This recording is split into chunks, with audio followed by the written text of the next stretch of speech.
what touch rugby is effectively you've got 6 players on the field per team, and you've got 6 touches to get up the field and score. And after every touch, the defence has to retreat back 7 metres.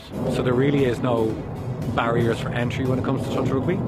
The great thing about it as well is that it's such a quick sport that you really do increase your level of fitness and skills, because things like a drop ball is a turnover, so touch players naturally learn that you are not allowed to drop that ball, so passes have to be super accurate.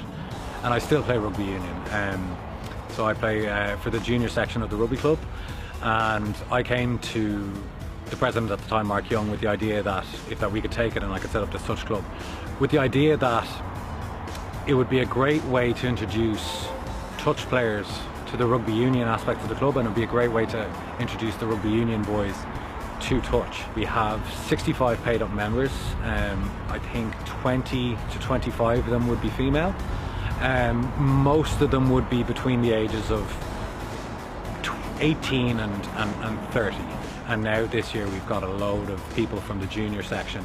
So we have a load of 17-year-olds coming down and playing with us every single week as well. And they'll go and they'll play for us in club representative competitions around Ireland. And further down the line, they might get onto the Irish men's team or the Irish women's team.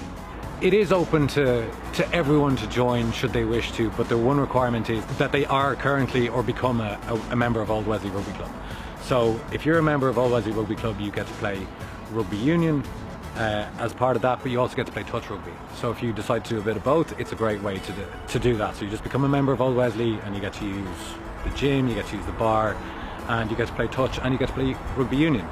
So it really is just sort of an all-encompassing thing. We're becoming more and more integrated with the club. We're doing more and more functions within the club, and certainly the club are opening their arms, you know, more than ever. It's great for us, and I hope it's really worthwhile for the club as well. Well, to the club, it's extra membership. To them, they got the whole facilities here to use. They have, I say, they've got the grounds here. They've got the grounds in Ballychorus. We have the club facilities, and they utilise them brilliantly with various social functions, which is now intermingling with the rest of the club, and it's getting more of the club members together on night out down here. But it's also, people have seen it's a particular brand of rugby that is not full contact, that they, especially on the girls' side, or guys, but we've seen a lot of guys that say have had to give up rugby for various injuries, whatever. It's a sport that can continue, it's with a ball, and from the back of that they've learned a lot more skills. We've seen it with guys that were playing union, playing touch during the summer months, coming back, their skill levels have improved, handling wise, fitness wise, and overall it brought a whole new concept to the club, and it's been appreciated more and more from within the club as for what they bring to the club.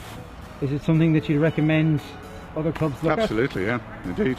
Certainly from what we've seen in the last couple of years, very much so, and especially through the last 18 months where restrictions were on the full contact game.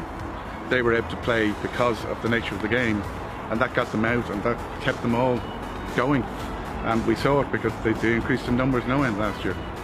I really do believe it's as beneficial to the rugby clubs as it is to the potential people who are coming down and playing touch rugby, because the reality of it is that rugby union, at a certain point the contact level becomes sort of prohibitory and you're not able to play it anymore. And why would you just throw those members to the wind when you can offer them something where they can play? And it's organised to the point where you can play a competition in Ireland and you can go abroad and you can play your fun competitions. We've travelled to Belgium, the Netherlands, we've travelled to Australia with this to play.